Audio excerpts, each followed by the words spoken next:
आजचे आपले पहिले वक्ते श्री अच्युत गोडबोले सर. खरं तर ओळख करून देण्याची काही गरज आहे का हो?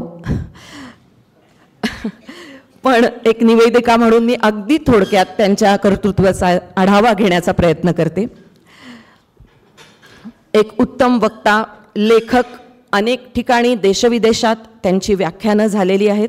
अगदी शालांत परीक्षेत राज्यात अव्वल येण्यापासून हा प्रवास सुरू झाला.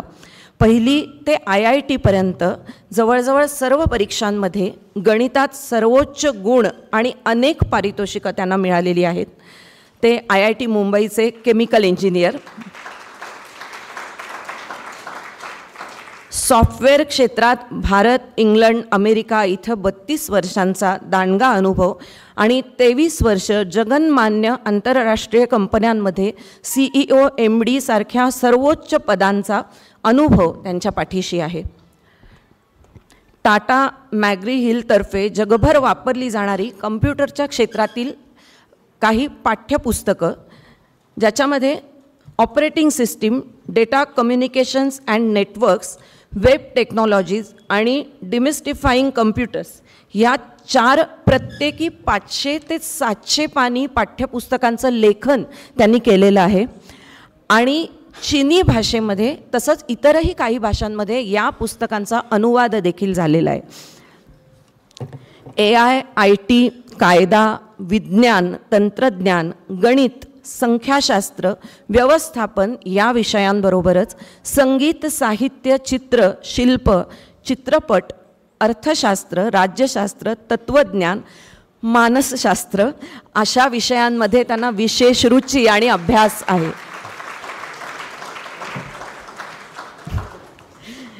या सर्व विषयांवर मिळून प्रकाशित झालेली त्यांची आत्तापर्यंतची पुस्तक संख्या 70 आणि 17 पुस्तकं प्रकाशनाच्या वाटेवर आहेत. टेडेक्स या प्रतिष्ठेच्या भाषण मालिकेत भाषण देण्याचा बहुमान त्यांना लाभलेला आहे. अमेरिकेच्या बृहन्महाराष्ट्र मंडळाच्या 2015 सालच्या लॉस एंजलिस इथल्या, 17 सालच्या लंडनच्या आणि 19 सालच्या ऑस्ट्रेलिया इथे झालेल्या संमेलनाचे ते प्रमुख अतिथी होते. महाराष्ट्र, मला वाटतं आपण टाळ्या वाजवतच राहूया किंवा सगळ्यात शेवटी खूप जोरदार टाळ्या वाजवूया. इतकं बहुआयामी व्यक्तिमत्व आणि आज ते आपल्याशी एक पालक म्हणून संवाद साधणार हा आणखीन एक खूप त्यांचा मोठेपणा असं आपण म्हणूया. महाराष्ट्र साहित्य परिषदेच्या युवा साहित्य नाट्य संमेलनाचं अध्यक्षपद त्यांनी भूषवलेलं आहे. आशियाना नावाची ऑटिस्टिक मुलांची शाळा सुरू करण्यामध्ये त्यांचा पुढाकार. 1953 सालपासून आत्तापर्यंत भारतातल्या सर्व IITsमधून बाहेर पडलेल्या लाखो इंडियन्सपैकी ज्यांनी भारतात राहून, हे फार विशेष आहे, भारतात राहून उत्तम कामगिरी केली अशा 100 IITiansमध्ये 35वा क्रमांक सरांचा लागतो. ज्यामध्ये अगदी मोठी मोठी नावं आहेत. नारायण मूर्ती सर, मनोहर पर्रिकर, आनंद देशपांडे, नंदन निलेकणी अशामध्ये त्यांचाही समावेश आहे. आता थोडक्यात त्यांच्या पुरस्कारांविषयी.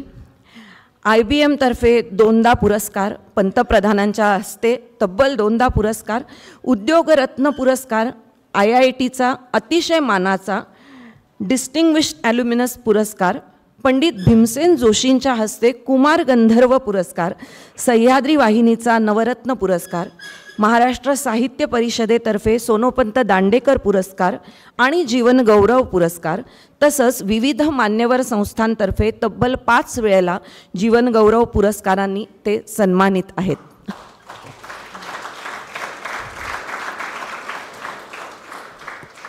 ही त्यांची विशेष ओळख.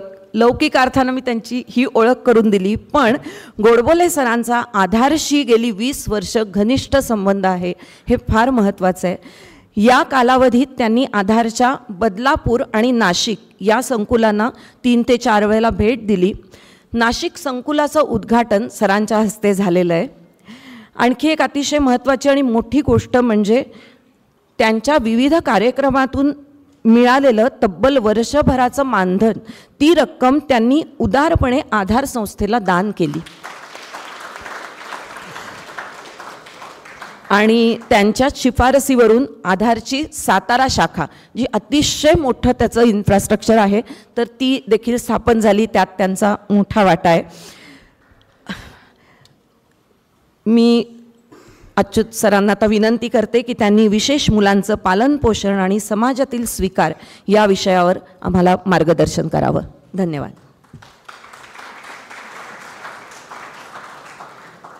नमस्कार माननीय व्यासपीठ आणि मित्र हो, मी तुमच्यापैकीच एक आहे, कारण मी पण एक पालक आहे आणि मी त्याची थोडक्यात गोष्ट सांगणार आहे. मला सांगितलं की माझ्या अनुभवांवरती काहीतरी मी सांगावं, पण त्यानंतर मी उद्या त्याचं स्वरूप काय असेल उद्याच्या जगामध्ये, म्हणजे टेक्नॉलॉजीमुळे काय फरक पडेल आणि त्याच्यामुळे काय काय बदल घडण्याची शक्यता आहे, याविषयी सुद्धा मी थोडंफार बोलीन. त्या पहिल्यांदा आत्ता जे सांगितलं त्यामध्ये सातारा इथे जे उभं करण्यात आलं त्यात माझा वाटा एवढाच होता की मी फक्त नाव त्यांचं सजेस्ट केलं. खरा वाटा ज्यांचा आहे ते इथे आहेत, गोडबोले, त्यांचा सगळ्यात मोठा माझ्याच नावाचे गोडबोले आहेत इथे. हां गेले काय बरं, पण ते त्यांचा वाटा खूप जास्त आहे. पण नाव मात्र मी सजेस्ट केलं होतं, यात शंकाच नाही. कारण ते एकाने विचारलं होतं मला की कोण याला न्याय देऊ शकेल, कारण प्रोजेक्ट खूप मोठा होता, अनेक कोटींचा होता आणि माझ्या डोक्यात फक्त आधारचंच नाव आलं. कारण महत्त्वाचा भाग असा की मतिमंदत्व किंवा ऑटिझम किंवा इतर अनेक विकार यांच्याविषयी लोक बोलतात खूप, पण प्रत्यक्ष कृती करणं आणि शाळेचा मला बराच अनुभव होता, पण रेसिडेन्शियल स्कूल काढणं किंवा रेसिडेन्शियल संस्था काढणं ही अतिशय अवघड गोष्ट आहे. आणि ती गोष्ट वर्षोनवर्ष चालवणं ही गोष्ट ज्यांनी करून दाखवली आणि त्यांना अतिशय चांगला अनुभव आहे अशी मला वाटतं भारतात एकमेव संस्था मला सापडली, ती म्हणजे आधार. आणि त्यामुळे मी त्यांचं नाव सुचवलं आणि मी अनेक वेळा जाऊन आलेलो तिथे. त्यामुळे पहिली गोष्ट अभिनंदन. मला स्वतःला असं वाटतं की अशा संस्थांची प्रचंड गरज आहे आज भारतामध्ये आणि त्यामुळे आधार जे काम करतं आहे ते अतिशय महत्त्वाचं आहे असं मला वाटतं आणि त्याला आपल्या सगळ्यांचा पूर्ण पाठिंबा आणि सपोर्ट हा मिळाला पाहिजे.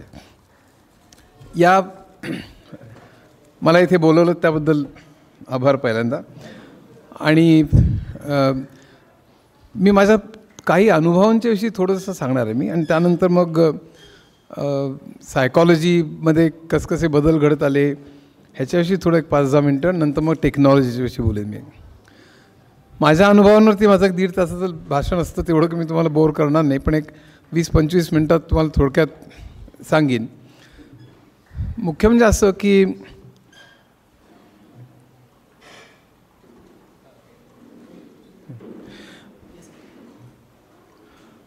असं की मी सोलापूरचा 300 स्क्वेअर फुटात वाढलेलो आहे, लोअर मिडल क्लासमध्ये.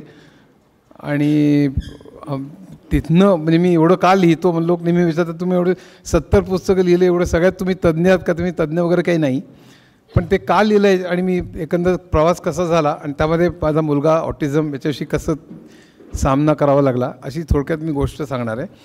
पण सुरुवातीला म्हणजे मी सोलापूरला माझं लहानपण गेलं आणि तिथे बऱ्यापैकी करिअर होते. आत्ता सांगितलं तसं म्हणजे बोर्डात 16वा, युनिव्हर्सिटीत पहिला, गणितात पहिली ते IIT पर्यंत जवळपास पैकीच्या पैकी मार्क वगैरे.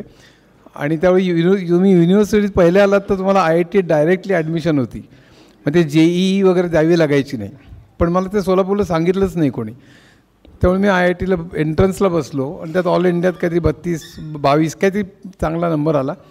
आणि तेव्हा कोणीतरी म्हटलं की केमिकल इंजिनिअरिंगला जा. खरं म्हणजे मला रँगलर व्हायचं होतं, पण ते राहून गेलं. पण केमिकल इंजिनिअरिंगला जा म्हटल्यानंतर मी केमिकल इंजिनिअरिंगला गेलो. पहिली 3 वर्ष मला बऱ्यापैकी मार्क्स मिळत होते, पण नंतर आमचा एक ग्रुप जमला TIFR, IIT आणि BARC मधल्या टॉपर लोकांचा, की जे आपल्या क्षेत्रात ग्रेट होतेच. म्हणजे कोणीतरी क्वांटम फिजिक्सचं व्हिजिटिंग प्रोफेसर स्टॅनफर्डमध्ये आणि कोणी गणितज्ञ श्रीकृष्ण दाणी म्हणून जगातल्या पहिल्या 50 मॅथमॅटिशियनपैकी वगैरे अशी सगळी मंडळी होती. पण त्यांना त्यांच्या विषयात इतकाच इतरही अनेक विषयात इंटरेस्ट म्हणजे डीप कमिटेड इंटरेस्ट होता. त्यात इतिहास होतं, राज्य म्हणजे पॉलिटिकल सायन्स होतं, इकॉनॉमिक्स होतं, सायकॉलॉजी होतं, music, literature, arts, history, philosophy, सगळ्याच विषयात प्रचंड इंटरेस्ट. काही सगळं आपलंच आहे हे ज्ञान, अशी त्यांची भूमिका होती. मी त्याकडे अर्थातच खेचला गेलो आणि त्यामुळे पहिले 3 वर्ष जरी चांगले मार्क्स पडत असले तरी नंतर माझे शेवटली 2 वर्ष फक्त हेच वाचन केलं. माझ्या कबड सगळं याच पुस्तकाने भरलेलं असायचं आणि शेवटी मग मी जेमतेम 65% पडून बाहेर. पण तोपर्यंत मी BA पर्यंत इकॉनॉमिक्स वाचलं होतं, सायकॉलॉजी, बऱ्याच विषयात तज्ज्ञ वगैरे झालेलं नव्हतं, पण इंटरेस्ट होता आणि त्याच वर्षी चर्चा व्हायच्या. म्हणजे ॲडम स्मिथ, रिकार्डो, माल्थस मार्क्स, केन्स, फ्रीडमन, पण सगळं इकॉनॉमिक्स असं सगळं. आणि शेवटी मग आदिवासी काहीतरी काम केलं पाहिजे, आपल्याला समाज कळला पाहिजे म्हणून मी आदिवासींकडे गेलो, तिथे काम केलं. तिथनं मग एक सत्याग्रह केला. त्या सत्याग्रहामध्ये मला 10 दिवस जेल झाली आणि नंतर मग मी जेलच्या विषयी पण लिहिलेलं माझ्या मुसाफिरमध्ये, सगळे हे अतिशय डिटेल लिहिलेलं आहे. आणि त्यानंतर मी परत आलो. मला 1 वर्ष जॉब नव्हता आणि त्यानंतर 13 घरं बदलली. तिथे झोपडपट्टीत राहिलो, वेश्यावस्तीत राहिलो. तिकडे आमचा एक मित्र शाळा चालवत होता त्यांच्या मुलांकरता. ते सगळं जग मी बघितलं. आदिवासींचं, जेलमधलं, झोपडपट्टी, सगळ्या तऱ्हेचे अनुभव प्रचंड मिळाले. नंतर मी इन्फॉर्मेशन टेक्नॉलॉजीत शिरलो. त्यातली 32 वर्ष मी ITत होतो, त्यातली 23 वर्ष मी CEO आणि मॅनेजिंग डायरेक्टर होतो. आणि त्यानंतर ते कसं घडलं आहे मी आता थोडक्यात सांगणार, कारण त्यात माझ्या मुलाची गोष्ट आहे आणि ते सगळ्यांना लागू पडतीलच असं नाही, पण माझ्या बाबतीत काय घडलं हे मी पहिल्यांदा सांगेन. नंतर मी ते जर्नलाइज करून आपण काय केलं पाहिजे ह्याच्याविषयी थोडंसं बोलीन. मी काही उपदेश करणारा भयंकर मनुष्य नाही, पण एक 4-5 मिनटं मी त्याच्यावर बोलीन आणि मग पुढे टेक्नॉलॉजीच्या विषयी थोडंसं बोलून मी संपेन. तर मी जेव्हा पटणीमध्ये गेलो तेव्हा पटणीमध्ये नारायण मूर्तींनी पटणी सोडून इन्फोसिस चालू केलेली होती आणि त्याच खुर्चीवर बसून मी पटणी 11 वर्ष चालवली. पण पहिल्यांदा मी गेलो त्यावेळी मला 10 वर्षाचा अनुभव होता. IBM, हिंदुस्तान लिव्हर, सिस्टाईम वगैरे असे सगळे. आणि तो ॲप्लिकेशन सॉफ्टवेअरमध्ये होता. म्हणजे कम्प्युटरमध्ये 2 भाग असतात, सिस्टम सॉफ्टवेअर, हार्डवेअर आणि सॉफ्टवेअर. त्यातल्या सॉफ्टवेअरमध्ये 2 भाग असतात, सिस्टम सॉफ्टवेअर आणि ॲप्लिकेशन सॉफ्टवेअर. म्हणजे तुम्ही जेव्हा कम्प्युटर विकत घेता तेव्हा त्याच्याबरोबर जे सॉफ्टवेअर येतं, म्हणजे ऑपरेटिंग सिस्टम्स, डेटा कम्युनिकेशन्स असतं, डेटाबेसेस असतात, कंपायलर्स असतात, त्याला सिस्टम सॉफ्टवेअर म्हणतात. आणि ते वापरून तुम्ही जेव्हा production planning, insurance, banking, payroll ही सगळी लिहितात त्याला ॲप्लिकेशन म्हणतात. ते कोबॉल आणि इतर भाषांमध्ये त्याकाळी लिहिली जातं, C वगैरे. आता ती C++, जावा अशा अनेक भाषा आहेत आणि अलीकडे पायथन वगैरे. पण मुख्य म्हणजे की ॲप्लिकेशन म्हणजे तुम्ही या सगळ्या आपण जे वापरतो, म्हणजे फॅक्टरीज, ऑफिसेस, इन्शुरन्स, बँकिंग ह्याच्याकरता. आणि सिस्टम सॉफ्टवेअर म्हणजे कम्प्युटर कसा चालतो आहे माहीत असावं लागतं. मी जेव्हा IITत गेलो तेवढी कम्प्युटर सायन्स विषय नव्हता, पण आमच्या नंतर तो सुरू झाला म्हणून मी केमिकल इंजिनिअरिंगला खरं म्हणजे गेलो. पण पटणीमध्ये 80% प्रोजेक्ट्सचे सिस्टम सॉफ्टवेअरचे होते आणि मला 10 वर्ष अनुभव होता तो फक्त ॲप्लिकेशन सॉफ्टवेअरचा होता. म्हणजे कम्प्युटर कसा चालतो मला माहीत असण्याची गरज नव्हती, पण मला त्याचा उपयोग करून सिस्टम्स कशा डिझाईन करायच्या हे मला माहीत होतं आणि बऱ्यापैकी चांगलं माहीत होतं. पण इथे आता सिस्टम सॉफ्टवेअर माहीत नाही. त्याचे 4 वर्ष BTech केलेले किंवा 6 वर्ष MTech केलेले अतिशय त्या विषयात पारंगत असलेली 40-50 नारायण मूर्तींनी सिलेक्ट केलेली हुशार चुणचुणीत मुलं माझ्या हाताखाली दिली. आणि त्यांचे जेव्हा प्रोजेक्टच्या विषयी डिस्कशन व्हायचं तेव्हा मला काही कळायचंच नाही काय चाललं आहे म्हणून. आणि मला म्हणजे मी बाहेर मला काही इथे जमेल की नाही अशी शंका वाटायला लागली. आणि त्या ठिकाणी आम्ही जेव्हा इंटरव्ह्यू घ्यायला जायचो कोणाचा तरी, तो अनिल नावाचा मुलगा होता, तो त्या इंटरव्ह्यू विचारायचा, त्याला प्रश्न विचारायचा की तुला वेक्टर इंटरप्ट म्हणजे काय. त्या मुलाला माहीत नसायचं, तो आपल्या छताकडे बघायचा. अनिल माझ्याकडे बघायचं की आपल्या बॉसला तरी माहिती आहे का, तर मलाही काही माहीत नसायचं, मी पण छताकडे बघायचो.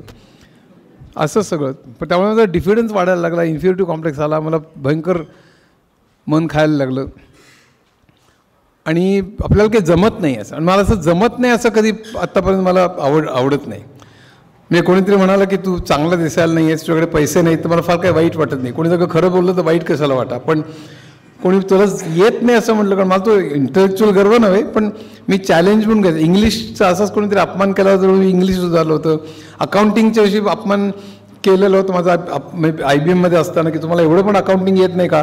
मग मी BCom पण अकाउंटिंग BCom अकाउंटिंग मी वाचून ठेवलं होतं.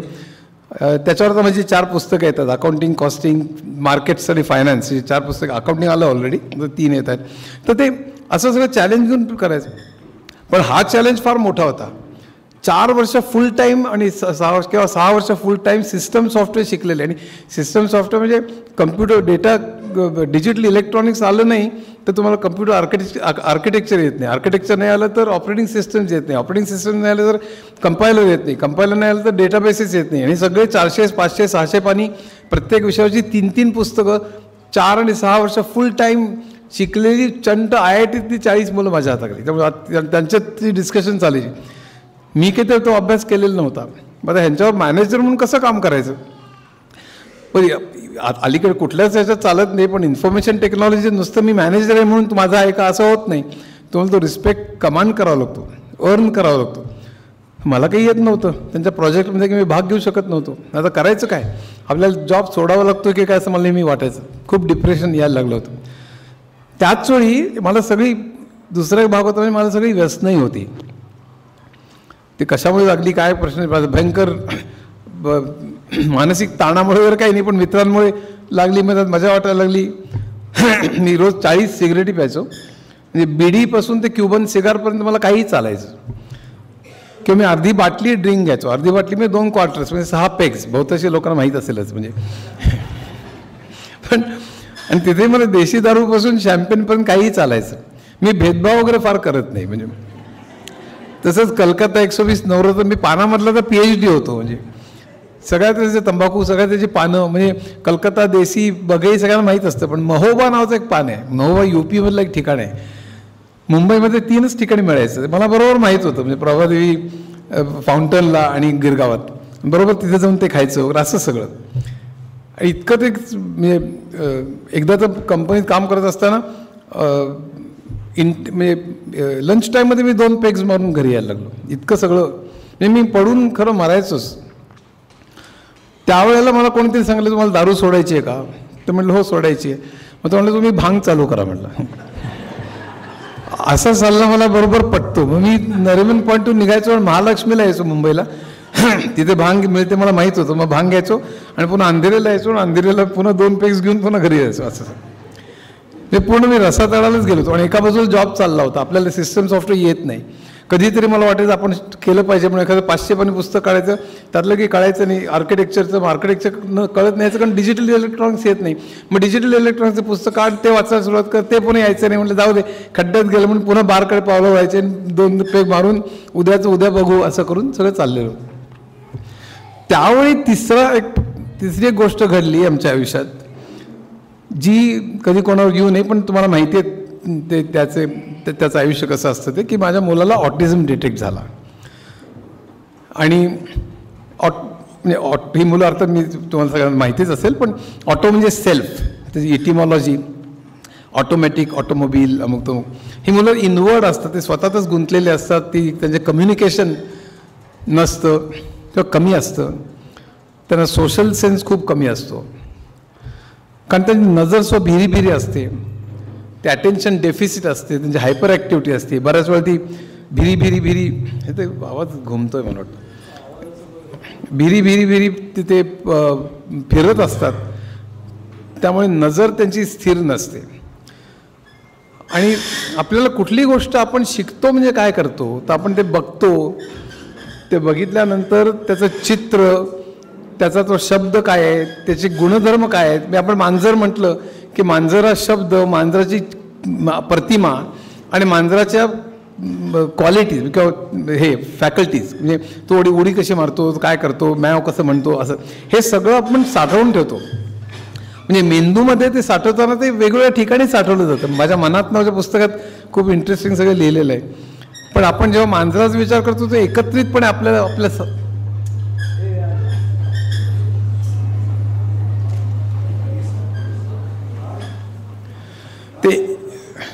आपल्याला एकत्रितपणे ते प्रेझेंट केलं जातं.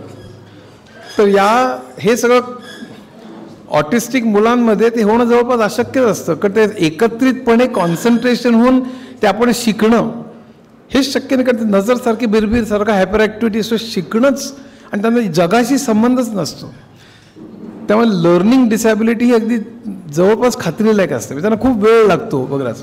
मग रिपिटेटिव्ह बोलायचं, इकोलॅलिया ज्याला म्हणतात, आय टू आय कॉन्टॅक्ट नसणं, असं सगळं ते.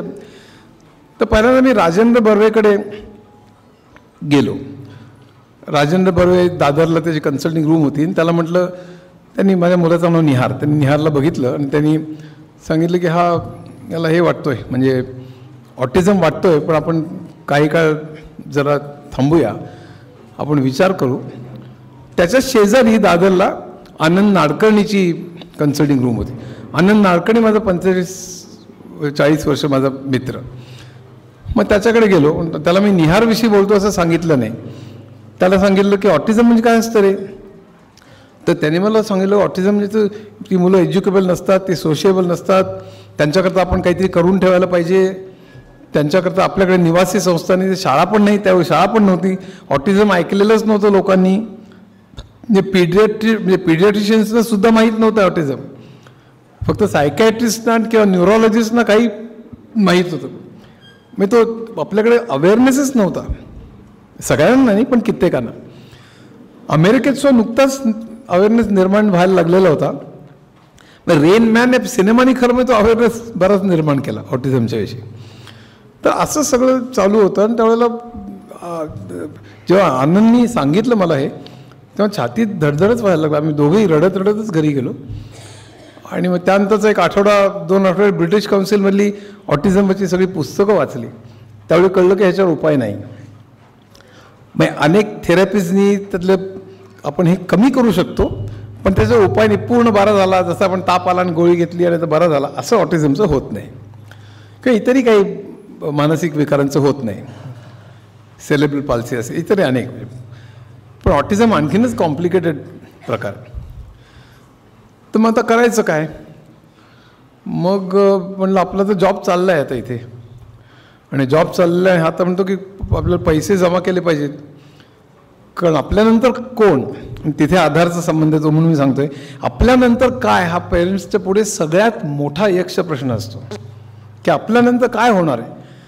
आणि त्यावेळी मुंबईसारख्या ठिकाणी सुद्धा शाळाच नव्हती. म्हणजे पहिली शाळा आम्ही काढली खरं म्हणजे आशियाना म्हणून, पण त्यात शाळा नव्हती. त्यावेळी ऑटिझम म्हणजे काय ह्याच्यावरती आम्हाला भाषणं, अनेक सेमिनार्स मी घेतलेले होते. जुहूला घेतले, पार्लरला घेतले. ऑटिझम म्हणजे काय हे लोकांना समजावून सांगायचो. आणि मग काही सायकॅट्रिस्टचं पण बोलवायचो. असं सगळं चालू होतं. पण मुख्य म्हणजे त्यावेळेला मग आम्ही बघितलं की किती पैसे जमा केले पाहिजेत. तर साधारण त्यावेळी इंटरेस्ट रेट जो होतो 12% पेक्षा जास्त होता. त्यामुळे कॅल्क्युलेट केलं, रात्री 1-2 वाजले होते, आणि 12% मग आपल्याला किती पैसे जमा केले पाहिजेत. कारण आपण म्हटलं 3 कोटी तरी आपल्याला लागतील. तर त्याच्यावरचं जो इंटरेस्ट येईल दर वर्षाला तो 30 लाख रुपये साधारण येईल. आणि 2.5 लाख त्यावेळे, ते 2.5 लाख ही अगदी कमी रक्कम नाही त्यावेळेला. म्हणजे आपण समजा एखाद्याला दिले ते पैसे, खूप श्रीमंत आहे त्याला काही त्यांनी फरक पडणार नाही.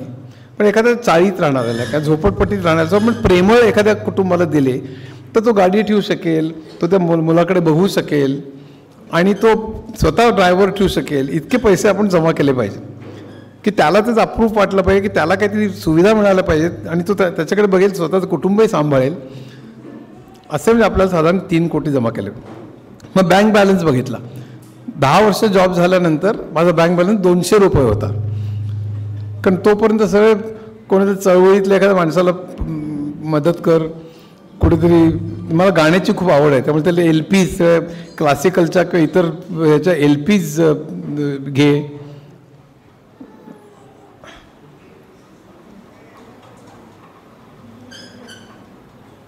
किंवा रेकॉर्ड्स घे. आणि त्यानंतर मग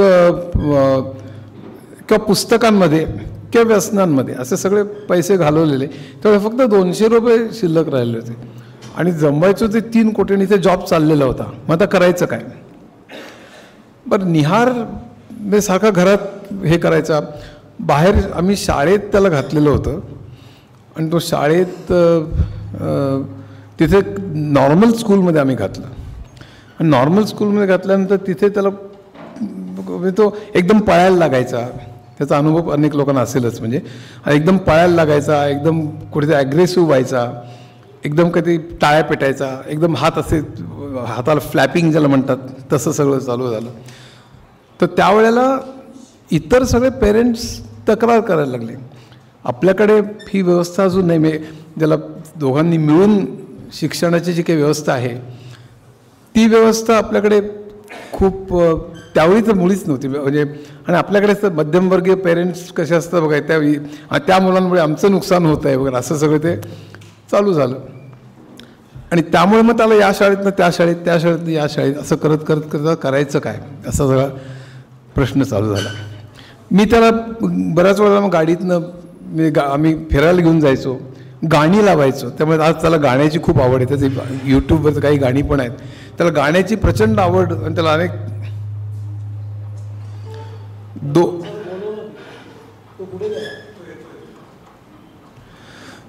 त्याला 2-3 हजार गाणी म्हणजे शब्दांसकट आणि चालीसकट पाठ आहेत. तर याच्यामध्ये ज्याला हे म्हणतात ना, एकच काहीतरी फॅकल्टी खूप वाढलेली असते. जसं रेनमध्ये पण दाखवलेलं आहे, कुठेतरी मॅथमॅटिकल किंवा कॅल्क्युलेशन करण्याची किंवा अशा तऱ्हेचं. तर त्याला गाण्याची एकच फॅकल्टी प्रचंड वाढलेली असतं त्याला. तर तो गाणी अशा तऱ्हेने काही प्रॉम्प्ट न करता पूर्ण गाणं त्या चालीवर म्हणू शकतो. पूर्वी आवाज चांगला होता, आता तो फाटलेला आहे. पण तर ते आम्ही करायचो. त्याला कुठे त्या जुहूच्या त्या गार्डनमध्ये घेऊन जायचो, त्याला बरंच खेळण्याचा म्हणजे खेळणी दाखवायचो, पोहायला घेऊन जायचो. पण त्याला सोशल सेन्स या मुलांना नसतो. त्यामुळे किती तुम्ही 100 प्रयत्न कराल तेवढे आउटपुट एक येतो. इतकं प्रचंड तुम्हाला सहनशीलता लागते. आणि त्यामुळे स्पीच थेरपी, ऑक्युपेशनल थेरपी हे अशा सगळ्या थेरपीजचं सगळं चालू झालं. आणि काही मुलांमध्ये परिणाम होतो, कारण ते एक रेंज असते बरं का. म्हणजे त्याला ऑटिझम स्पेक्ट्रम म्हणतात, आता ASD म्हणतात. नंतर म्हणजे ॲस्पर्जर सिंड्रोम अतिशय माइल्डपासून सिव्हिअर अशा केसेस. खूप माइल्ड ज्या केसेस असतात त्या नॉर्मल स्कूलमध्ये पण जाऊ शकतात, ते शिकूही शकतात आणि ते पुढे जॉब पण करू शकतात. पण त्या जॉब्सवर लिमिटेड असतात. त्या अगदी खूप कॉम्प्लिकेटेड जॉब करू शकत नाहीत, पण जे रिपिटेटिव्ह असतात. आपण असे जॉब तरी करू शकतात, स्वतः अर्न पण करू शकतात. अशी उदाहरणं आहेत. मी असं आपल्याला ताबडतोब हाताश होऊन चालणार नाही. अतिशय माइल्ड स्वरूपाचं ऑटिझम असेल तर अजूनसुद्धा ती मुलं इंटिग्रेट होऊ शकतात.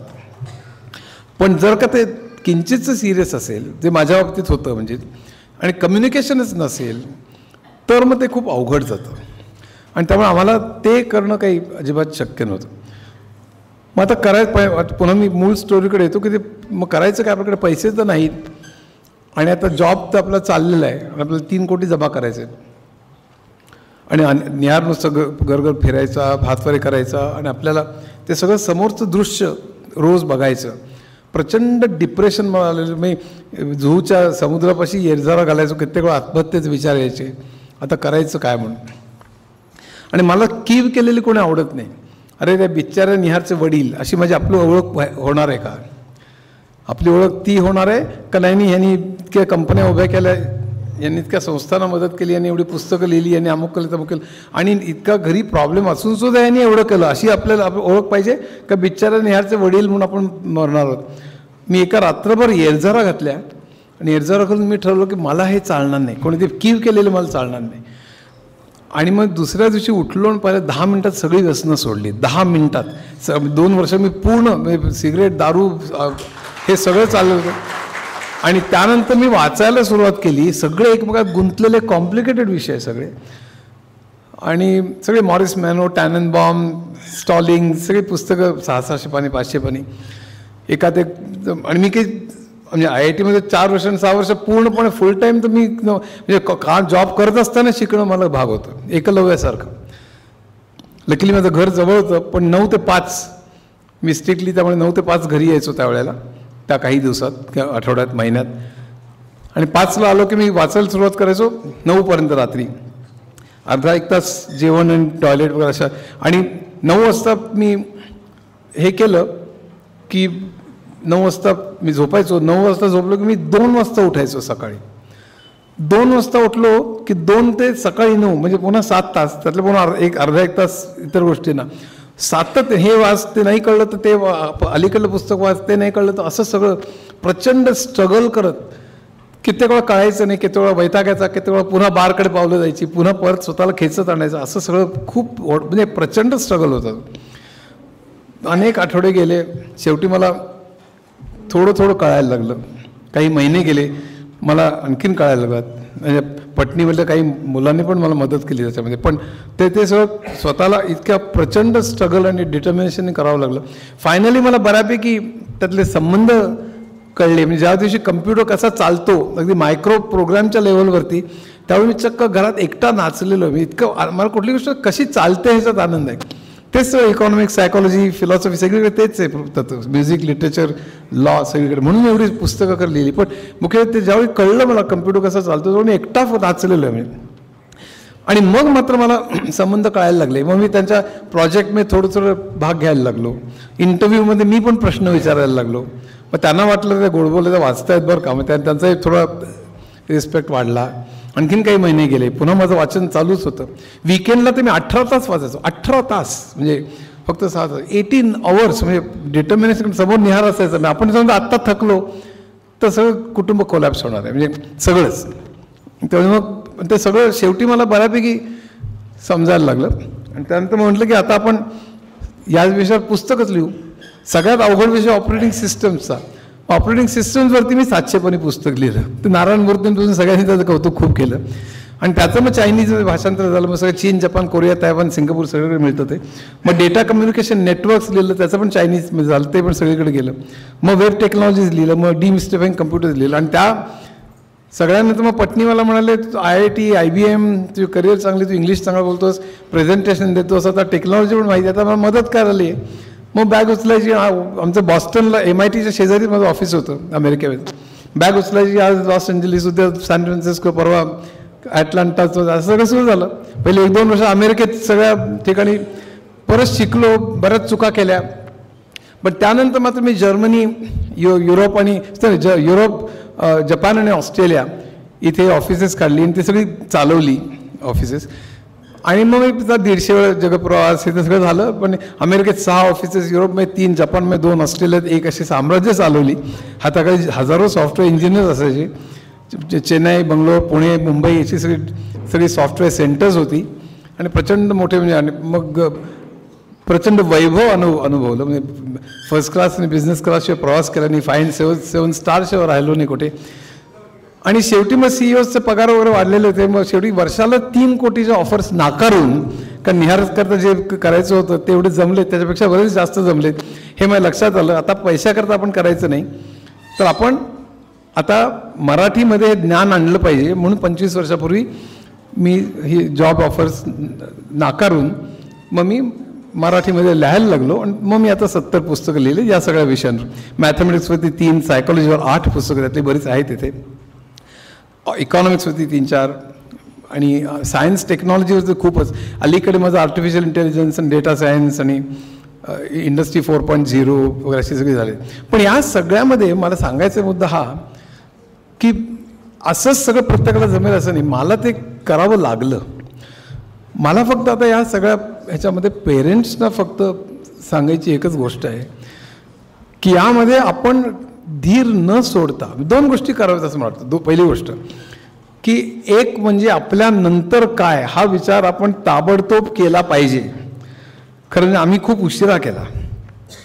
पण आपल्यानंतर काय हा विचार तुम्ही सगळ्यांनी, आणि हा शब्द तुम्ही पसरवला पाहिजे. मी ते आधारचा प्रचार करण्याकरता उभा नाही आहे, पण माझ्या डोक्यात आधार ही अतिशय ग्रेट संस्था आहे असं मला वाटतं. पण कुठली का इतर तुम्ही निवडली तरी चालेल, पण आपल्यानंतर काय हा विचार तुम्ही आत्तापासून चालू करा. तुम्ही ताबडतोब 7-8 वर्षाचा वय असेल तर तुम्ही लगेच ताबडतोब तिथं कोणाकडे तरी ठेवा असं काही माझं म्हणणं नाही आहे. त्याच्याविषयी मी बोलणारच आहे. पण हा विचार तुम्ही करा. आणि ते तोपर्यंत तुम्ही स्वतः, हे मी अधिकाराने म्हणू शकतो कारण मी ते जगलो आहे म्हणून, स्वतः हातपाय गाळून प्रचंड नर्वस व्हायचं, डिप्रेस्ड व्हायचं, आता माझ्या आयुष्यात काय अर्थ नाही असं वाटून देणं ॲब्सोल्युटली चूक आहे. सगळ्यात महत्त्वाचं म्हणजे गिल्ट स्वतःला वाटून देऊ नका. कारण हे फार होतं, आपल्यामुळे झालेलं आहे. तुम्हाला सांगतो अमेरिकेमध्ये म्हणजे बेटलहाईम नावाचा एक सायकॉलॉजिस्ट होता. म्हणजे कित्येक आई कोल्ड मदर्स नावाचं एक हे होतं की आईने जर का अतिशय वागणुकीत जर का कोल्डनेस असेल मुलाबरोबर तर त्यामुळे ऑटिझम निर्माण होतो अशी एक कल्पना होती. कित्येक आयांनी सुइसाईड केलेले आहेत की आपल्यामुळे झालेलं आहे मुलाला. तर हा जो सगळा प्रकार आहे हा प्रकार डोक्यातनं काढून टाका. कारण बॉस्टनमध्ये झालेल्या संशोधनाप्रमाणे हा जेनेटिक किंवा हा वेगळ्या तऱ्हेचा विकार आहे, मेंदूमधल्या बिघाडामुळे होणारा विकार आहे. हा तुम्ही काहीतरी वेगळं वागलात म्हणून होणारा विकार नाही. आणि हेच इतरही म्हणजे मतिमंदत्व असेल, CP असेल, कुठल्याही बाबतीमध्ये हे तुमच्यामुळे झालेलं आहे. ही भावना पहिल्यांदा काढून टाका. गिल्ट कॉम्प्लेक्स तुमच्यातला शून्य असला पाहिजे. मग तुम्ही रोज मला मारतच जर का असेल तर गोष्ट वेगळी, पण मारू बिरू काही नका, प्रेमाने हे करा. स्वतःला गिल्ट कॉम्प्लेक्स न देता आणि तुम्हाला तुमचंही आयुष्य तितकंच महत्त्वाचं आहे हे पहिल्यांदा माना आहे. पेरेंट्स ते करत नाहीत. सगळं त्या मुलावरती 24 तास नुसतं त्या मुलाच्यावरती लादून की आता माझ्या आयुष्यात फक्त ते तो मुलगा तो सेंटर बनतो आणि त्याचं स्वतःचं आयुष्य ते विसरून जातात. तसं केलं तर तुम्ही 2 आयुष्य वाया घालवतात. त्या मुलाचं पण घालवतात आणि तुमचं पण घालवतात. याचा अर्थ त्याला कुठेतरी टाकून तुम्ही आपलं मजा करा असं मुळीच नाही. पण तुम्हाला सुद्धा तुमचं आयुष्य जगण्याचा अधिकार आहे. तुम्ही जितकं आनंदी राहाल, जितकं तुम्ही स्वतःला हे कराल. तर मी वेगळ्या तऱ्हेने केलं म्हणजे कंपन्या घडवणं आणि लिहिणं पुस्तकं मला त्यांनी आनंदही मिळाला आणि काहीतरी ठसा थोडाफार प्रमाणात मला उमटत आला. पण ज्याच्यात तुम्हाला आनंद होतो, चित्र करण्यात असेल, संगीत असेल, डान्स असेल, तुम्हाला नाटक, सिनेमा, मला माहिती आहे की फार मोठा चॅलेंज आहे. मुलाला घरी ठेवून तुम्हाला जमत नाही. पण अलीकडे बऱ्याच व्यवस्था असतात. आडीपळीने एकमेकांच्याकडे बघणं असेल, वेगवेगळ्या तऱ्हेने आपल्याला किंवा कुठेतरी हेल्प असेल सासू सासऱ्यांकडनं किंवा स्वतःच्या आईवडिलांकडनं. पण तुम्हाला स्वतःला सुद्धा त्यातनं वेळ काढून आनंद मिळवणं, वाचनात वेळ घालवणं, गाणं ऐकून वेळ घालवणं. तर हे मुलं हे पहिले पालक करत नाहीत. त्यांना फार गिल्टी वाटतं आणि त्यांना वाटतं आपल्यामुळे झालेलं आहे. जर आपल्यामुळे झालं असं वाटलं नसेल तसं ते त्यांना सातत्याने ते खात असतं की आपण जर का असं केलं, आपण नाटकाला गेलो आणि मुलगा तिथे म्हणजे जसं की आपण कधी अन्याय करतोय, हे असलं कम्प्लिटली चुकीचे विचार तुम्ही काढून टाकले पाहिजे असं मला वाटतं. पहिली गोष्ट, तुम्हाला स्वतःला आनंदी राहण्याचा हक्क आहे. इनफॅक्ट तुम्ही जितकं आनंदी राहाल तेव्हा मुलावर चांगला परिणाम होतो. तर ते मुलाच्या करता तुम्ही आनंदी राहिलं पाहिजे किंवा काहीतरी क्रिएटिव्ह केलं पाहिजे, काहीतरी तुमच्या आयुष्यात अर्थ शोधला पाहिजे असं मला माझ्या ह्याच्यावरून तरी वाटतं. म्हणून मी अधिकारवाणीने थोडंसं तुम्हाला सांगतोय. आता थोडंसं काय झालं ह्याच्या बाबतीत, मी 12:15 मला वेळ आहे पण त्यामध्ये मी 10-15 मिनटात सायकॉलॉजीमध्ये ह्याच्याविषयी काय. आणि लकीली माझ्या बाबतीत काय झालं की पुस्तकं खूप लोकांमध्ये पॉप्युलर झाली, म्हणजे बेस्ट सेलर झाली. थोडं गरबारी म्हटलं तरी चालेल. मुसाफिर 1,00,000-1.5 लाख म्हणजे आत्मचरित्र, किमयागार अर्थात मनात गणिती सगळी 40,000, 50,000, 60,000, 80,000 वगैरे अशी. गणितीचं पुस्तक जेव्हा बुकिंगला आलं तेव्हा 28,000चं बुकिंग झालं होतं. फक्त लोकांनी बुकिंग करायचं आणि त्यावेळी मग जेव्हा पब्लिश होईल त्यावेळी ते त्यांच्या घरी डिस्पॅच केलं जाईल. तर बुकिंग 28,000चं झालं. म्हणजे आता तर किती हजार. तर अशी सगळी.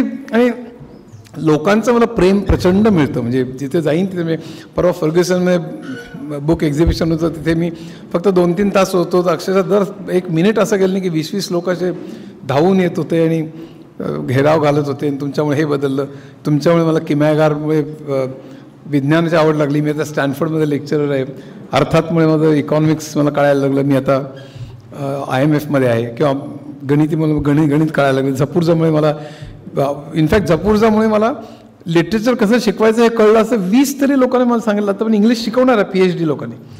असं जे आहे ना की आयुष्य बदललं माझं. मुसाफिरमुळे तर 18 लोकांचं लोक आत्महत्यापासून परावृत्त झाले, मनात वाचून साधारण शेकडो लोक डिप्रेशनमधून बाहेर आले. असं जेव्हा मला कळतं की आपण कधी परिणाम करतो आयुष्यावर लोकांच्या, दॅट गिव्ज मी स्ट्रेंथ की आपण काहीतरी वर्थवाईल करतोय. नाही तर मग आपलं सोडून आलो आणि काहीतरी लिहिलं असं होत नाही. आणि त्यामुळे मला खूप हे मिळतं. आता एक क्षेत्रात काय होणार आहे ह्याच्याविषयी मी थोडंसं बोलणार आहे. मला मी बोलून तर सायकॉलॉजीची डेव्हलपमेंट फार इंटरेस्टिंग तऱ्हेने झाली. त्यातले काही किस्से मी सांगणार आहे. म्हणजे मन जे असतं आपलं, मन आणि ब्रेन ह्याच्यामधला संबंध काय ह्याच्याविषयी विचार पहिल्यापासूनच चालू होते. आणि कित्येक वेळेला म्हणजे लोकांना आपले जी भावना आहेत ते मेंदू कंट्रोल करत नाही तर हृदय कंट्रोल करतं असं अरिस्टॉटलला वाटायचं. हृदय हे मेंदूपेक्षा जास्त महत्त्वाचं. कारण कोंबडीचं म्हणे डोकं कापून टाकलं तरी काही मिनिटं किंवा काही सेकंद तरी ती पळते ना म्हणे. कारण डोकं कापलं तरी हृदय असतं म्हणून ती जिवंत राहते असं त्याचं म्हणणं. तर त्या सगळ्यानंतर मग आपल्या भावना कंट्रोल कशा केल्या जातात ह्याच्यावर बरेच वादविवाद सगळे चालायचे. आणि त्याच्यातनं खूप म्हणजे गमतीशीर अरिस्टॉटलच्या थिअरीज बऱ्याच गमतीशीर होत्या.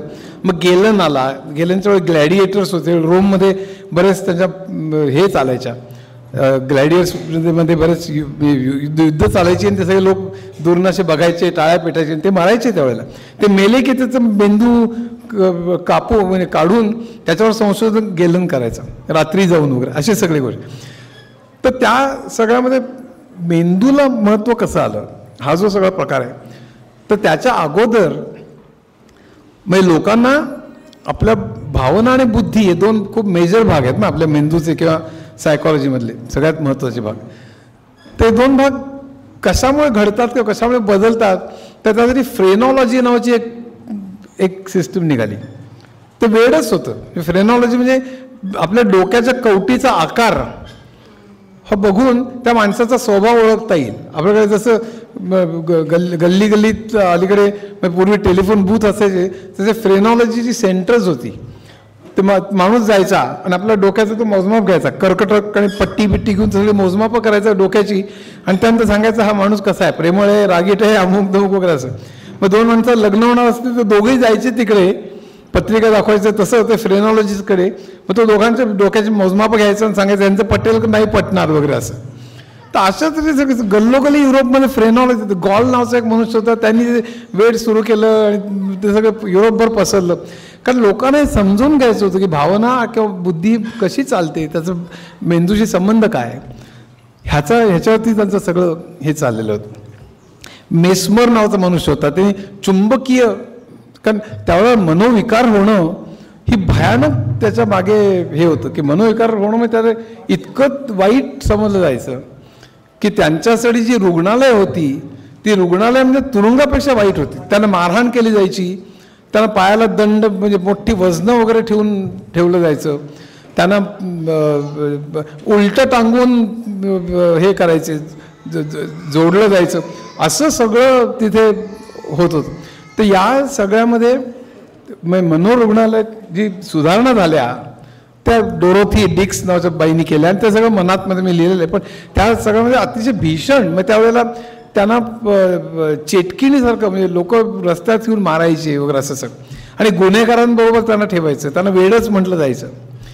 कारण मानसिक विकार किंवा आजार याचा पत्ताच लागलेला नव्हता. इव्हन ऑटिझमचं 1943 साली लोकांना कळलं. आणि इतरही सगळे म्हणजे मतिमंदत्व असेल किंवा इतर सगळे काही झालं किंवा इव्हन डिप्रेशन आलं किंवा फोबिया जर काय असेल की अनेक तऱ्हेचे विकार, तर तो म्हणजे माणूस वेडा आहे असं म्हणून त्याला मारायचे, त्याला कुठेतरी ठेवायचे, काळोखे अंधारात ठेवायचे वगैरे. त्यात मग सुधारणा वगैरे सगळ्या व्हायला लागल्या. त्यात मेस्मर नावाचा मनुष्य आला, त्याने चुंबकीय उपचार सुरू केले. असं एका टबामध्ये पाणी घालायचं आणि त्यात लोखंडी कीज घालायचा आणि चुंबक लावलेले असायचे, त्याच्या भोवती सगळे मंडळी बसलेली असायची. त्याचं म्हणण्याप्रमाणे आपल्या शरीरात सुद्धा एक चुंबकीय हे असतं आणि ते चुंबक लावल्यामुळे आपल्या शरीरातलं मॅग्नेटिक फील्ड बदलतं आणि त्यामुळे तुमचा विकार बरा होतो. तर सगळे लोक असे त्या टबाभोवती बसायचे, हा मनुष्य लगेच चुंबक आणायचा आणि लगेच काही वेळ ते ट्रीटमेंट वगैरे द्यायचं, असं सगळं चालायचं. युरोपभर त्याचेही सगळे हे निघाले, गल्लोगल्ली तसे सगळे चुंबक. त्यावेळी लोकांना काय होतं हे जाणून घ्यायची भयंकर इच्छा होती. आणि त्यावेळेला एक हा होता 1848 साली एक व्हर्माउंट, अमेरिकेमध्ये व्हर्माउंटमध्ये एक बोगदा खणायचं चाललेलं होतं आणि बोगदा खणण्याकरता सुरुंग लावलेले होते. तर सुरुंगामधला एक तुकडा उडाला, रात्रीची वेळ होती आणि त्या कामगार जे काम करत होते त्यांच्यावरती देखरेख ठेवायला फिनियस गेज नावाचा एक फोरमन होता. ते लोखंडाचा तुकडा उडाला आणि तो संध्याकाळच्या वेळी तो तुकडा उडून त्या फिनियस गेजच्या डोक्यात गेला आणि डोक्यातनं असा उभा राहिला, म्हणजे अडकून बसला. तो भयंकर विवळला, तो खाली पडला. तर आणि ते आजूबाजू लोक जमले, त्यांनी ताबडतोब एक बग्गी आणली, त्या बग्गीतनं त्याला नेला, शेजारच्या गावात नेला आणि गावात नेल्यानंतर त्यांनी काहीतरी त्यावेळेस पालापाचोळा जे काही औषधं असतील ते लावली. तो फिनियस गेज वाचला तो दांडा काढून ठेवला, अजून वॉशिंग्टन म्युझियममध्ये ठेवला आहे तो. ही जगप्रसिद्ध गोष्ट आहे बाय द वे. आणि त्यानंतर 11 वर्ष फिनियस गेज जिवंत राहिला. पण त्याचा स्वभावात बदल झाला. तो पूर्वी शांत होता, तो एकदम चिडचिड करायला लागला. तो असा का बदल झाला, मेंदूच्या कुठल्या भागातनं तो गेला होता, त्याचा अभ्यास पण सुरू झाला. आणि न्यूरोलॉजी किंवा एकंदर ब्रेनचा अभ्यास जो आहे त्याच्या अभ्यासाला या गोष्टीमुळे प्रचंड मोठी चालना मिळाली. आणि त्याच कारण ब्रेन महत्त्वाचं लोकांना माहीतच होतं, पण आता त्याच्यावर मग मेजर अभ्यास सुरू झाला. असे अनेक प्रसंग गेले. ब्रोका नावाचा मनुष्य होता, त्याच्याकडे एक बाई यायची होती, त्याला बोलता यायचं पण वाचता यायचं नाही, अशा तऱ्हेचं. मग त्यांनी त्याचे प्रयोग केले त्याच्यावरती, त्याच्या मेंदूवरती. आणि त्यानंतर लक्षात आलं त्याला ब्रोकाज एरिया त्याला म्हणतात. म्हणजे मेंदूमधली कुठली एरिया वाचायला आणि कुठली एरिया लिहायला उपयोगी पडते ते एरियाज त्याला व्हर्निकेस एरिया आणि ब्रोकाज एरिया म्हणतात. तर ते त्यातनी शोधून काढल्या व्हर्निके नावाच्या माणसाने, एक ब्रोकाने. अशी सगळी प्रगती होत राहिली. आणि त्यानंतर गॉल्गी आणि कहाल नावाची मंडळी निर्माण झाली. तर गॉल्गी आणि कहाल म्हणजे पहिल्यांदा गॉल्गी जो होता त्यांनी ब्रेनचं स्लाइस करून ठेवलेले होते आणि ते स्लाइसेस एका रसायनात घालून ठेवले होते आणि तो सुट्टीवर निघून गेला. तो परत आला तर त्याच्या लक्षात नाही आलं की आपण ठेवलेले म्हणून. पण नंतर तो बघायला लागला तेव्हा त्याला ब्रेनचे सेल्स, ज्याला आपण न्यूरॉन म्हणतो, त्यांनी पहिल्यांदा गॉल्गीनी बघितले. पहिल्यांदा न्यूरॉन म्हणजे मेंदूतला एक सेल, तर तो गॉल्गीनी पहिल्यांदा बघितला आणि त्याचं त्यांनी वर्णन करून ठेवलेलं होतं. आणि त्याचं चित्र काढलं कहाल नावाच्या माणसाने. संबंध मेंदूमध्ये न्यूरॉन्स आहेत ते एकमेकांना चिकटलेले आहेत, एकमेकांना जोडले असतात असं गॉल्गीला वाटायचं. पण कहाल म्हणाला की ते जोडलेले नसतात, त्याच्यामध्ये एक फट असते, त्याला सिनॅप्स असं म्हणतात. आणि त्या फटीमधनं न्यूरो ट्रान्समिटर्स जातात आणि त्यातनं वेगवेगळे केमिकल्स म्हणजे सेरोटोनिन आणि डोपामिन वगैरे हे सगळे जातात आणि त्यामुळे आपल्या भावना कंट्रोल होतात. हे नंतर लोकांना लक्षात आलं. पण मेंदूचं स्ट्रक्चर कसं असतं, पहिल्यांदा गॉल्गी आणि कहाल यांच्यामध्ये ते निर्माण झालं. दोघांचे वाद होते. एकाचं म्हणते ते सगळे न्यूरॉन जोडलेले असतात, कहालचं म्हणणं ते जोडलेले नसतात, त्याच्यामध्ये फट असते. कहाल फक्त चित्रकार होता, गॉल्गी हा संशोधक होता. पण त्यांनी चित्र इतकी उत्कृष्ट काढली होती की त्यामुळे ब्रेनचं अंडरस्टँडिंग होण्याला प्रचंड मदत झाली आणि दोघांना नोबेल प्राईज मिळालं. तर दोघांना नोबेल प्राईज जेव्हा मिळालं तर दोघांना बोलवलं गेलं. तर नोबेल प्राईजच्या जेव्हा दिलं गेलं त्यावेळी दोघांनी तिथे नोबेल प्राईजच्या स्टेजवरती दोघांनी भांडण केलं. तिथे तू बरोबर की मी बरोबर, त्याचं प्रचंड वादावादी आणि मारामारी झाली आणि दोघांना शेवटी आवरण्यात आलं. गुद्देच देणार होते, आवरण्यात आलं आणि ते शेवटी मागे आले. अशी गंमतशीर गोष्ट आहे. पण त्यानंतर मग न्यूरॉनचा शोध लागला, मग ब्रेनच्या विषयी रिसर्च चालू झाला. आता फास्ट फॉरवर्ड करून सांगतो की आता काय होणार आहे. आर्टिफिशियल इंटेलिजन्स हा एक प्रचंड मोठा, म्हणजे त्याच्यातच मी तास दीड तासाची भाषणं होतात, त्यामुळे मी आता ते काही सांगत नाही. पण तो एक प्रचंड मोठा प्रकार आहे असं मला वाटतं. त्याचे चांगले वाईट अनेक परिणाम आहेत, त्याच्यावरती अनेक आपण बोलू शकतो. क्लायमेटचा वाईट परिणाम होऊ शकतो, त्यामुळे विषमता वाढू शकते, त्यामुळे वॉरमध्ये AIचा उपयोग केला तर ते खूप वाईट आहे वगैरे, अशा अनेक त्याच्यामध्ये वाईट भाग आहेत. पण चांगला भाग असा की जेफ्री हिंटनला फिजिक्सचं नोबेल प्राईज मिळालं आणि डेनिस हासबिसला केमिस्ट्रीचं नोबेल प्राईज मिळालं. जेफ्री हिंटननी न्यूरल नेटवर्क डीप लर्निंगचा अल्गोरिदम काढला. डीप लर्निंगमध्ये न्यूरॉन्सची अशी अनेक नेटवर्क्स जर का आपण तयार केली तर त्यातनं ती नेटवर्क शिकत जातात. शेवटी आर्टिफिशियल इंटेलिजन्स म्हणजे काय तुम्हाला सांगतो की आर्टिफिशियल इंटेलिजन्समध्ये पूर्वी त्याला प्रोग्राम दिले जायचे. डॉक्टर कसं काम करतो, ताप आला तर हिरवी गोळी, अंग दुखत असेल तर पिवळी गोळी, दोन्ही असेल तर लाल गोळी. इतकं वाईट करत नाही डॉक्टर, पण उदाहरण पण सांगतो की असं if fever then this, if body ache then this वगैरे, असं इफ देन एल्सच्या स्वरूपात प्रोग्रामच्या स्वरूपात आपण जर का ते अल्गोरिदम मांडले, हे ज्ञान जर का त्या कम्प्युटरमध्ये भरलं आणि नंतर मग रुग्णाने सांगितलं की माझं अंग दुखतं, की तो सांगेल अंग दुखत असेल तर लाल गोळी घ्या. तर आपणच दिलेल्या ज्ञानावरनं कन्क्लुजन काढून तो करायचा. त्याला एक्सपर्ट सिस्टम्स म्हणायचे. आणि AI तितकंच फक्त शिल्लक राहील, तिथपर्यंतच पुढारलेलं होतं आपण दिलेल्या ज्ञानावर. त्याला प्रोग्राम सिम्बॉलिक AI म्हणतात किंवा टॉप डाऊन AI. पण ते फार टिकलं नाही. विकार एवढे वाढत गेले, टेस्ट्स वाढत गेल्या, औषधं वाढत गेली, सारखं अपडेट करून सारखं बदलावं लागायचं. ते रोज त्याचं बदल कोण करणार, ते टेस्ट करायचं. तर त्यामुळे असं शिकवणं काही बरोबर ठरणार नाही. 2000च्या सुमाराला ह्याच्यात आमूलाग्र बदल झाला. लहान मुलं कसं शिकतात, लहान मुलांना आपण काही व्याकरण शिकवत नाही, हा कर्ता कर्म क्रियापद देत नाही, त्याच्यात डिक्शनरी देत नाही. लहान मुलं फक्त ऐकतात आणि ऐकून तो स्वतः त्याचे नियम बनवतात व्याकरणाचे. म्हणजे डेटावरनं नियम बनवायचे, डेटावरनं पॅटर्न शोधायचे. हे म्हणजे शिकणं, म्हणजेच मशीन लर्निंग, म्हणजेच आर्टिफिशियल इंटेलिजन्स. आर्टिफिशियल इंटेलिजन्सचे 2 भाग आहेत. एक फिजिकल म्हणजे रोबॉट, म्हणजे जसं चालतो फिरतो त्याला सेन्सेस म्हणजे चव कळणं, दृष्टी येणं, दृष्टी फार कॉम्प्लिकेटेड आहे, किंवा आवाज म्हणजे ऐकू येणं, हा एक भाग फिजिकल झाला. का चालणं, लोळणं, पायऱ्या चढणं, हे जे सगळं आहे हा फिजिकल भाग झाला. दुसरा म्हणजे कन्क्लुजन काढणं, शिकणं, हा मेंटल किंवा इंटेलिजन्स. तर हा 2 क्लिअर भाग आहेत. आत्ता क्षणाला दुसऱ्या भागात प्रचंड प्रगती झालेली आहे, ChatGPT वगैरे वगैरे. अजून रोबोटिक्स आणि त्या सेन्सेसमध्ये प्रगती त्याच्या निम्मीच झालेली आहे. पुढच्या 30-50 वर्षात ती प्रचंड जेव्हा ती होईल तेव्हा खऱ्या अर्थाने माणूस जे सगळं करतो ते सगळं AI करू शकेल. AGI म्हणजे आर्टिफिशियल जनरल इंटेलिजन्समध्ये माणूस जे सगळं करतो ते करणं हे AGIमध्ये अध्यारूत आहे. त्याला ANI म्हणजे आर्टिफिशियल नॅरो इंटेलिजन्स, म्हणजे कुठल्याही एका क्षेत्रात आपण मशीन ते करू शकतं. GI म्हणजे माणसासारखं सगळं, आणि ASI म्हणजे आर्टिफिशियल सुपर इंटेलिजन्स. तो येईल काही वर्षात असं लोक म्हणतात, पण ते फार कॉम्प्लिकेटेड, त्यात मी शिरत नाही.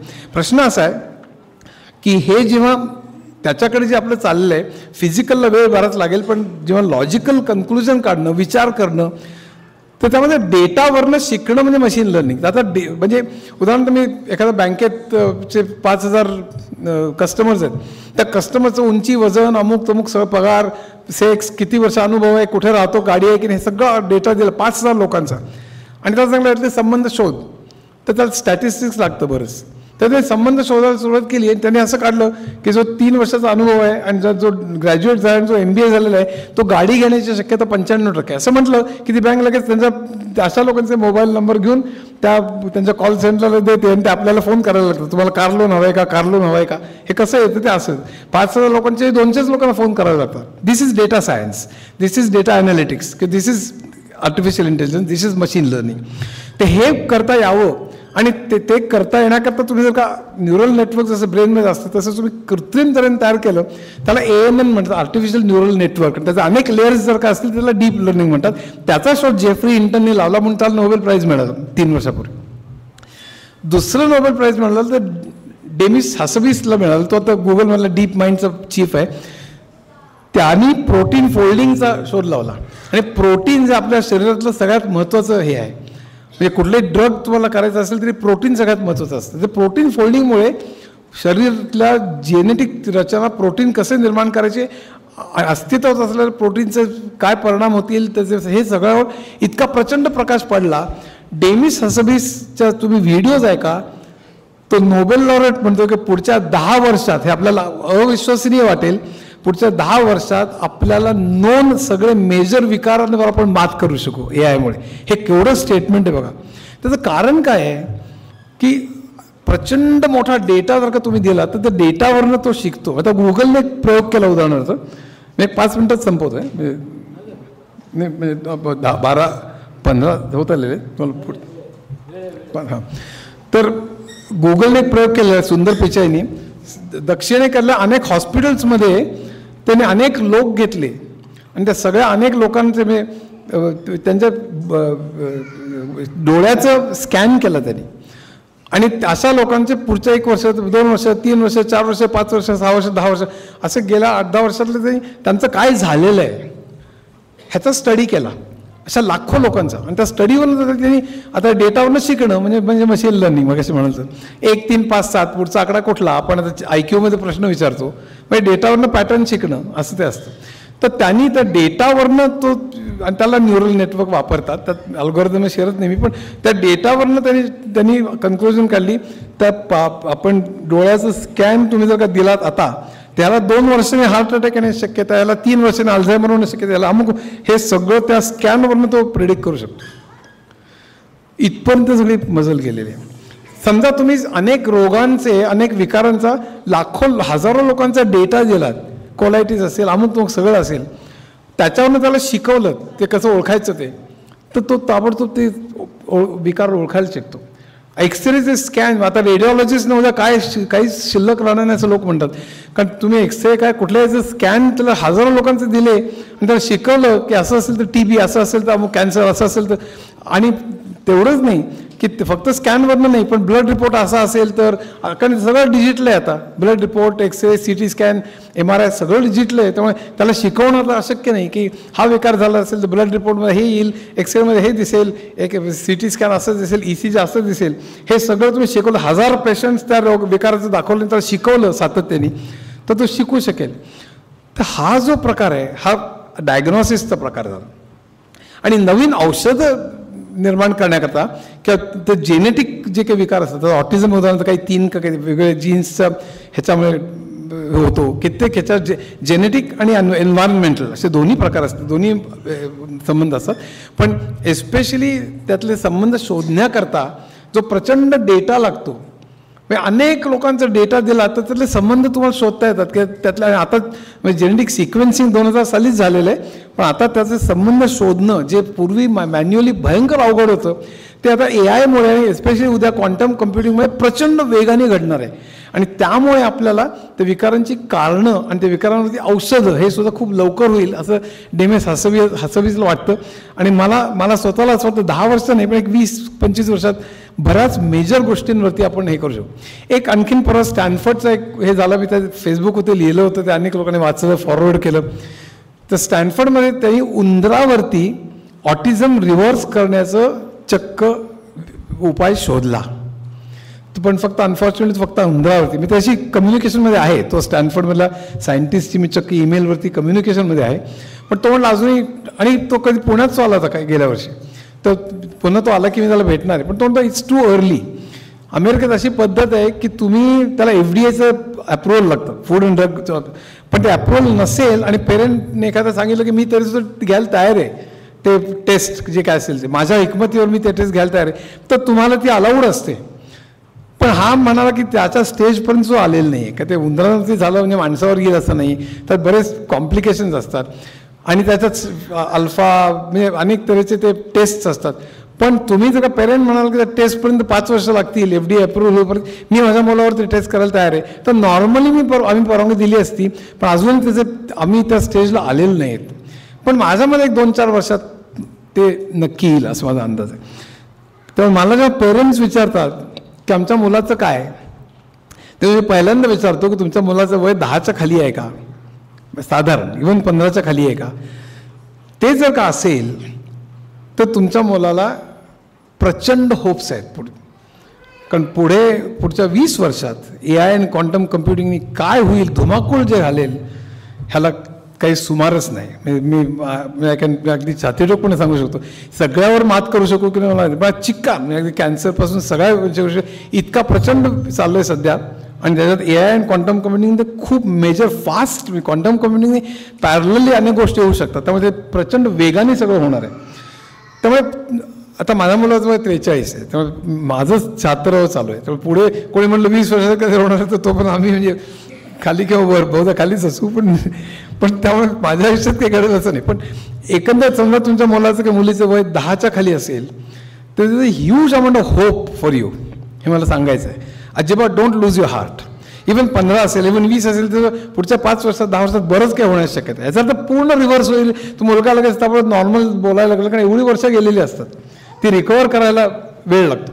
पण अनेक गोष्टी रिव्हर्स होऊ शकतात. त्यामुळे माझ्या मते टेक्नॉलॉजी आणि रिसर्च आत्ता जो चाललेला आहे त्यामध्ये 10-20 वर्षाच्या खाली असेल तर तुम्हाला बऱ्याच होप्स आहेत की त्यात बऱ्याच सुधारणा होऊ शकते. तरीसुद्धा मी एवढं असं नक्की सांगेन, हे जरी असलं तरीसुद्धा आपल्या नंतर काय हा विचार तुम्ही करा. मी सांगितलं तर आपण आनंदी राहण्याचा प्रयत्न करा. स्वतःचं आयुष्य तेवढंच महत्त्वाचं ठरवा. स्वतः क्रिएटिव्ह कसं राहावं, स्वतः काहीतरी केलं पाहिजे माझ्या आयुष्यात. माझ्या आयुष्याचा अर्थ काय, फक्त मुलगा असा आहे त्यामुळे मी जबाबदार आहे रडत राहायचं आणि स्वतःचं आयुष्य पण त्याच्याबरोबर वाया घालवायचं असं कृपा करून करू नका. मी ते केलं नाही. आणि दुसरी गोष्ट, होपफुल राहा. आणि जरी वय जास्त असेल तरीसुद्धा आपल्यानंतर काय ह्याचा विचार करा. आणि म्हणून आज आपण इथे आलेलो आहेत, कारण आधार ही अतिशय चांगली संस्था आहे. आणि आपल्यानंतर काय ह्याच्यासाठी जे भारतातलं सगळ्यात अतिशय उत्कृष्ट मला सोल्युशन मिळालेलं आहे ते मला आधार वाटतं. आणि म्हणून त्याचे तिन्ही मी आज 260 तिथे कर्मचारी आहेत, 350 मुलं आहेत तिथे. आणि हे इतक्या मोठ्या प्रमाणावर 20-30 अनेक वर्ष डेकेड्सचा अनुभव आहे. तर अशा तऱ्हेच्या संस्था खरोखरच तुम्हाला मिळणं अवघड आहे. त्यामुळे इथेच करा असं मग म्हणणं नाही की प्रचार करत नाही, कुठेही ठेवा, मी कुठे असेल त्या गावी ठेवा, पण आणि ठेवाच ताबडतोब असंही नाही, पण सातत्याने लक्ष ठेवा काय बदल घडतायत, कुठे उपाय आहेत, काय आहेत, वेगवेगळे उपचार तुमचे चालू ठेवू द्यात, वेगवेगळे थेरपीज आहेत, त्यांनी फरक नक्की पडतो. फक्त किती पडतो ते त्याची स्टेज कुठली, माइल्ड आहे का सिव्हिअर आहे त्याच्यावर अवलंबून आहे, पण त्या थेरपीज चालू ठेवा आणि सातत्याने विचार करा की आपल्यानंतर काय, आणि तोपर्यंत आपलं आयुष्य कसं काढायचं आहे हे प्रत्येकाने स्वतः ठरवायचं आहे. आपण रडत बसून त्या मुलावरती अन्याय करायचा आहे का आपण स्वतःच्या आयुष्याचा अर्थ ठरवायचा आहे, हा प्रत्येकाने ठरवायचा आहे. मी अशा तऱ्हेने ठरवला, तुम्ही कसं ठरवलं तुम्ही बघा. धन्यवाद.